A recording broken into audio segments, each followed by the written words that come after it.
A Igreja Católica passou 2000 anos tentando te assustar com uma lista. 7 pecados, 7 caminhos para o inferno. 7 formas de ser uma pessoa má que merece punição eterna. Isso funcionou por um tempo, até as pessoas pararem de acreditar no inferno e começarem a achar que a lista tinha perdido a validade junto com a crença. Não perdeu. O problema nunca foi a teologia.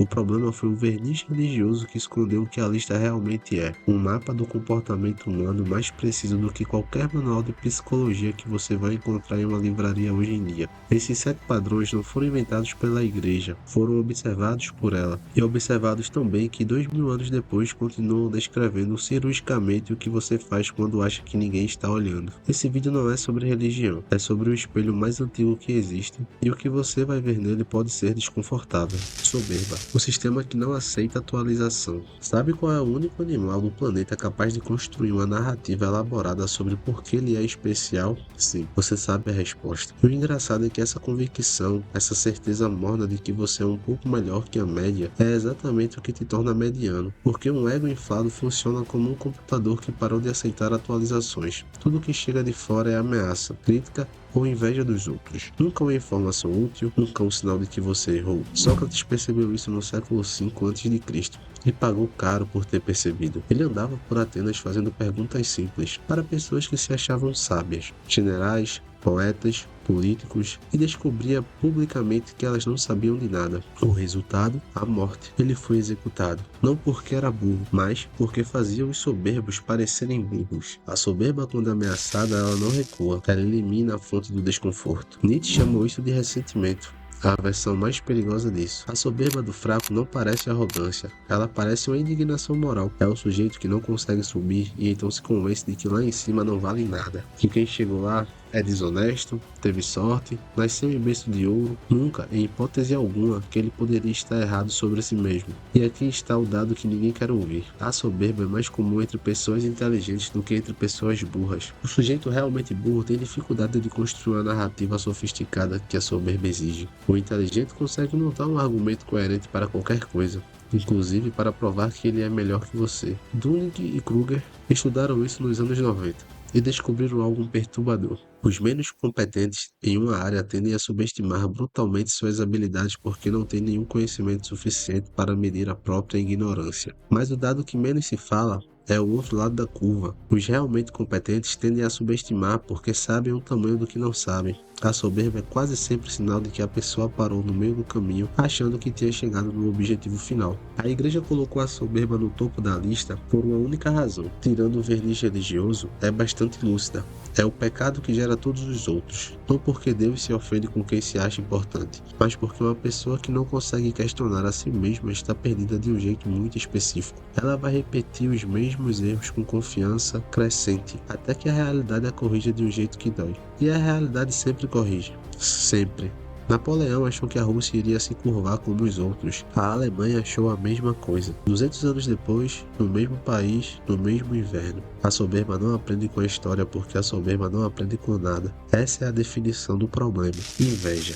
A democracia do sofrimento. Nem o rico inveja um pobre. Você nunca vai desejar o que está muito longe de você. A inveja tem um raio de ação curto, preciso e cirúrgico. Ela mira no seu vizinho, em um colega, num amigo de infância que não merecia. Quanto mais próximo, mais dói. Isso não é coincidência, é um mecanismo. Aristóteles já tinha mapeado isso com uma clareza que 2000 anos de moralização religiosa conseguiram enterrar com sucesso. Ele distinguiu a inveja de emulação. Emulação: você vê alguém com algo bom e quer conquistar o mesmo. Já a inveja faz você ver alguém com algo bom e quer que ele perca. Uma é um combustível.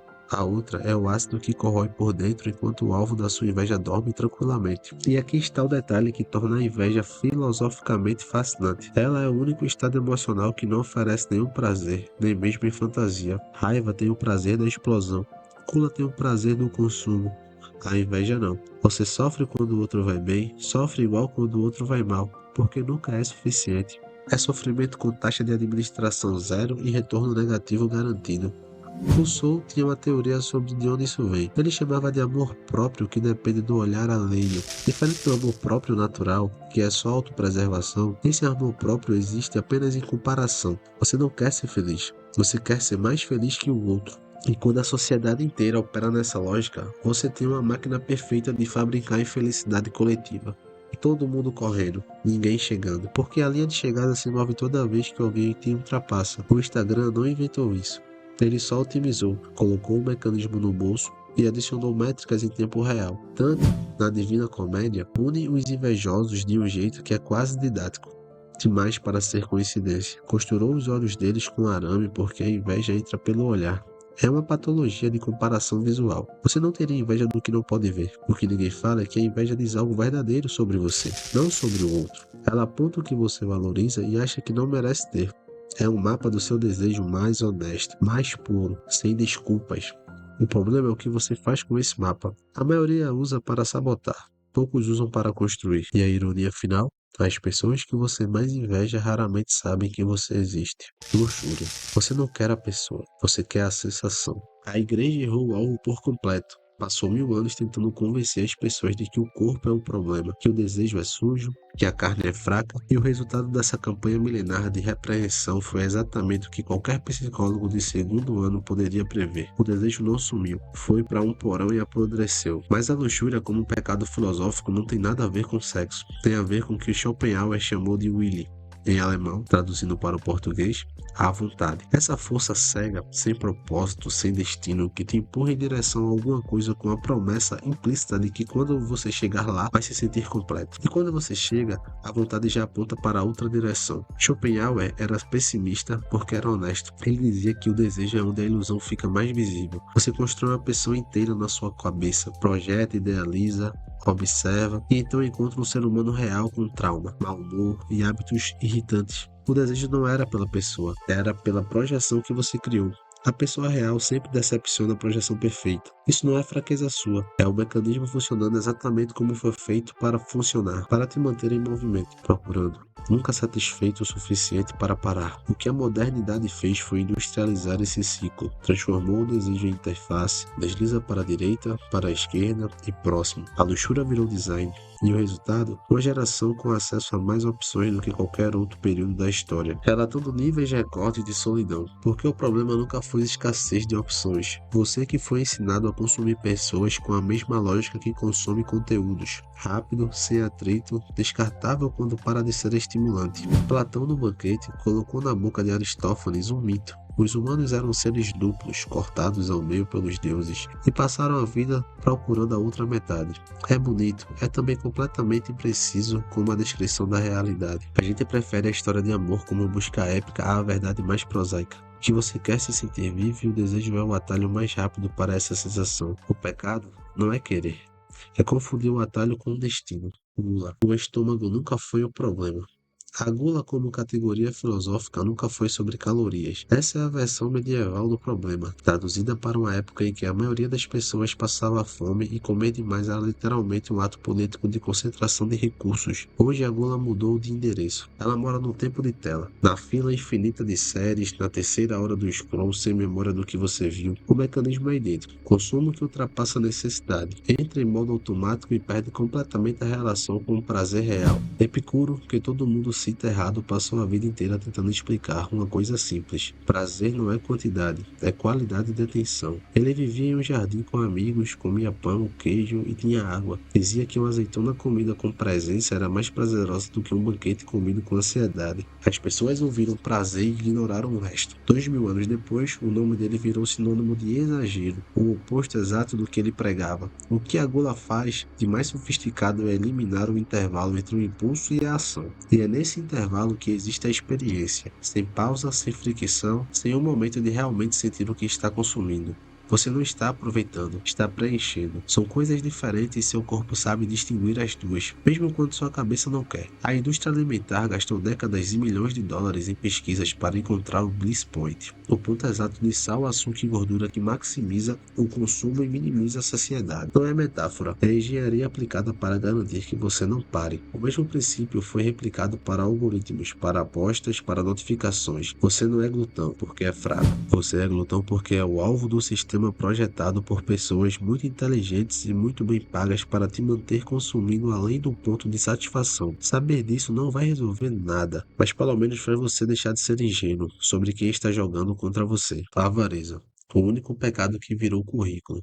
Em algum momento entre o século XVI e hoje, algo estranho aconteceu. Um dos 7 pecados capitais foi silenciosamente retirado da sua lista moral do Ocidente. Recebeu um terno, um cartão de visitas e virou virtude. Não houve anúncio, não houve debate público, a avareza simplesmente trocou de lado. Max Weber percebeu que o mecanismo ainda no começo do século XX, a ética protestante, especialmente o calvinismo, precisava resolver um problema teológico incômodo. Se Deus predestinou quem vai para o céu, como você sabe se está no grupo certo? A resposta que emergiu foi elegante e devastadora ao mesmo tempo. Sucesso material como sinal de graça divina. Acúmulo como evidência de eleição. O rico não é ganancioso, é abençoado. E o pobre, por consequência lógica, merece o que tem. Isso não é história antiga. É o sistema operacional que ainda roda por baixo de como o Ocidente julga pessoas. Aristóteles chamava de crematística, a arte de acumular riquezas sem limite e sem propósito além do próprio acúmulo. Ele considerava antinatural, porque na natureza todo organismo para de consumir quando está satisfeito. Só o avaro não tem ponto de parada, porque o objeto do seu desejo não é real o suficiente para saciá-lo. Creso, o rei lídio mais rico do mundo antigo, perguntou a Solon quem era o homem mais feliz da terra. Esperava ouvir o próprio nome. Solon listou 2 homens comuns que viveram bem e morreram em paz. Creso achou um insulto. Anos depois, perdeu um reino, a família e quase a vida para Ciro da Pérsia. Antes de ser executado, lembrou de Solon e entendeu tarde demais. A avareza moderna não aparece como mesquinhez, aparece como visão de longo prazo, construção de patrimônio, legado. As palavras mudam, o mecanismo é o mesmo. Subordinar tudo, tempo, relacionamento, saúde e presença. A lógica do acúmulo. O dinheiro é uma das tecnologias mais úteis que o ser humano inventou. O problema não é tê-lo, é quando ele deixa de ser meio e vira resposta para uma pergunta que ele não tem capacidade de responder. Preguiça. O pecado que a igreja inventou para você trabalhar. Assédia, esse era o nome original. E ela não era pecado de quem não trabalha, era o pecado de quem perdeu o sentido. O monge que acorda de manhã, olha para a cela, olha para a oração, olha para o dia inteiro que se repete igual ao anterior e sente um vazio específico. Não tristeza, não cansaço, indiferença total, a sensação de que nada vale o esforço de ser feito. Os monges medievais chamavam isso de o demônio do meio-dia. Atacava no pico do dia, quando o sol estava no alto e o tempo parecia parado. É uma descrição clínica precisa do que hoje chamamos de anedonia, incapacidade de sentir prazer ou propósito em atividades que antes tinham sentido. Em algum momento a igreja simplificou, ascedia para a preguiça e mudou o crime. O pecado deixou de ser a perda do sentido e virou a recusa de produzir. Sutileza enorme, porque uma coisa é diagnosticar uma crise existencial, outra, muito mais conveniente para quem precisa de mão de obra, é transformar essa crise em falha moral individual. Bertrand de Russell escreveu em 1932 um ensaio chamado O Elogio da Ociosidade. Ele argumentou que 8 horas de trabalho diário eram uma posição histórica sem base racional, mantida não por necessidade econômica, mas por uma ideologia que confunde movimento com valor, que o ócio real não é um colapso entorpecido na frente da tela, é onde o pensamento acontece, onde a cultura nasce, onde o ser humano existe além da função. Foi ignorado com elegância britânica. Byung-Chul Han descreve a sociedade contemporânea como uma sociedade de desempenho que substituiu a repreensão externa pela autoexploração. Você não precisa mais de um feitor, você virou o feitor de si mesmo. E quando colapsa, quando o corpo e a mente simplesmente param, você não culpa o sistema, você se culpa. Chama de preguiça, toma um energético e tenta de novo. O que ninguém quer admitir é que a preguiça genuína é rara. A maioria do que chamamos de preguiça é exaustão sem nome, falta de sentido sem diagnóstico, ou resistência legítima a tarefas que não deveriam existir. O pecado é não conseguir mais distinguir descanso de redenção. Ira, a única emoção que se vende como caráter. Toda emoção humana em algum momento tem vergonha de si mesma. A tristeza se esconde, o medo mente o próprio nome, a inveja jura que é uma preocupação legítima, só a ira aparece de cabeça erguida, bate no peito e diz: eu tenho razão. E esse é o problema. Sêneca escreveu um tratado inteiro sobre a ira, no 1º século depois de Cristo. Ele servia a Nero, o que torna o texto simultaneamente brilhante e tragicamente irônico. A tese central era simples. A ira é a única loucura que as pessoas defendem enquanto estão dentro dela. O louco não sabe que é louco. O irado sabe exatamente o que está fazendo e acha que está certo. A ira sequestra o raciocínio e deixa a narrativa intacta. Você não perde a capacidade de construir argumentos. Você perde a capacidade de questionar o argumento que está construindo. É o estado perfeito para ser manipulado, porque você está convicto demais para perceber. A Revolução Francesa é o experimento histórico mais limpo sobre o que a ira coletiva produz quando vira sistema. Começou com indignação legítima, fome real, desigualdade real, violência institucional real. Terminou com a guilhotina executando os próprios revolucionários. Robespierre, arquiteto do terror, foi guilhotinado pela mesma máquina que o ajudou a operar. A ira não tem memória de quem a alimentou. Ela só sabe consumir o que está na frente. O que a contemporaneidade fez foi descobrir que a ira é o conteúdo de maior engajamento que existe. Não por acidente, por pesquisa, plataformas digitais mediram que o conteúdo que provoca indignação gera mais cliques, mais compartilhamentos, mais tempos de tela do que qualquer outra emoção. Então otimizaram para isso. Você não está com raiva porque o mundo piorou. Você está com raiva porque a raiva é o produto mais rentável do mercado de atenção. E aqui é onde a ira se diferencia de todos os outros pecados desta lista. Ela é a única que pode ser completamente justificada e ainda assim te destruir. Você pode ter razão sobre tudo, sobre a injustiça, sobre o alvo, sobre a causa, e ainda assim a ira como modo operacional vai corroer seu julgamento, seus relacionamentos e eventualmente sua capacidade de agir com eficácia. Marco Aurélio governou o império e tinha motivos de sobra para explodir diariamente. Escrevia para si mesmo todas as noites exercícios de controle. Não há repreensão, controle. A diferença é que a repreensão empurra para baixo e a coisa volta com juros.